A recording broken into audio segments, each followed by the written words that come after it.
All right.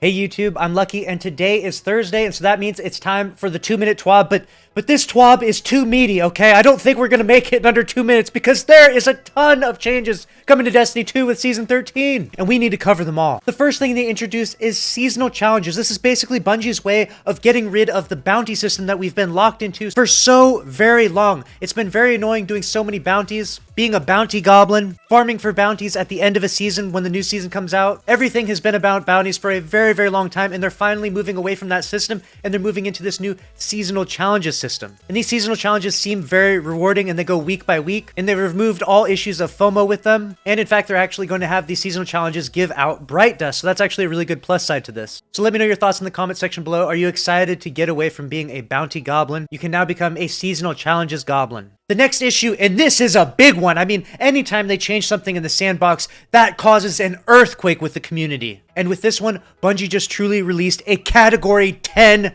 Girthquake. They are prepping for the future of crossplay by increasing the recoil on mouse and keyboard for auto rifles, scout rifles, pulse rifles, submachine guns, hand cannons, and machine guns. Yes, you heard me right.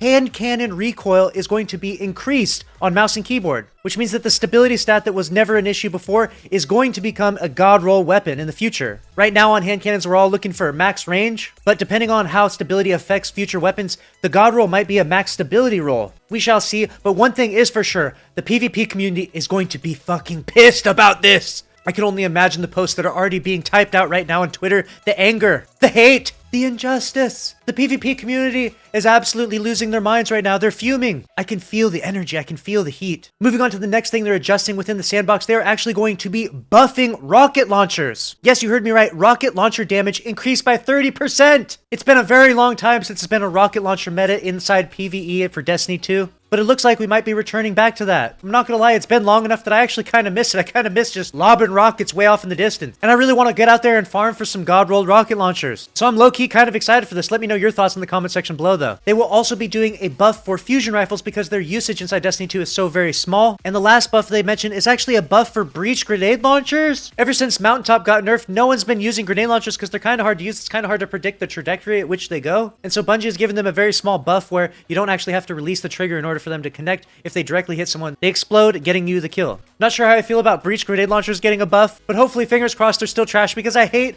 grenade launchers in the special ammo slot. Grenade launchers should only ever be power ammo. Let me know in the comments if you agree with that. They actually mentioned that sniper rifle usage is actually quite low in the Crucible, but they wanted to change it by adding more flinch, because it's very, very hard to combat against a sniper that's laning way in the back. Personally, I'm happy about this. I think this is a good choice. One other thing they mentioned is that swords are just too strong right now. You've got the Falling Guillotine, you've got the Lament, they're just way too powerful. Whenever you can apply a sword into an encounter, you have to use a sword because they're so strong. So they're actually reducing sword damage by 15%. I mean, it's gonna be a rocket launcher meta, baby. Eyes of Tomorrow Truth, or maybe even my Tomorrow's Answer Trials rocket with clown cartridge. Who knows what the meta is gonna be? But rockets are back, and they're better than ever. The last thing that they mentioned in terms of Sandbox is that Arbalest is going to get a nerf, so console players, controller players, your days of abusing the Arbalest are almost over. And to anyone that has been absolutely decimated by this weapon, rejoice. The last thing that Bungie mentions is actually kind of a really sad note, is that they're going to be ending the seasonal event Crimson Days. This was obviously not a very hyped event, not a very loved event within the game, but I sure as hell had a lot of fun playing Crimson Doubles, and I'm really kind of sad to see it go. And I can't help but feel like this is a precursor to the future. I feel like we're going to start losing more and more of these seasonal events. Because honestly, I don't know if it's worth Bungie's time investment in order to make these events. I would much rather have them work on new weapons for me to chase after. If you're a Bungie dev and you're out there watching, if you had to cancel Crimson Doubles in order to make some more guns, I'm okay with that. I'll let Crimson Doubles go. It hurts a little bit, but I'll let it go as long as we get some sick new weapons. Let me know your thoughts in the comment section below. Are you sad that Crimson Doubles is over and that the Crimson Days seasonal event is gone? I'll be reading all of the comment section below.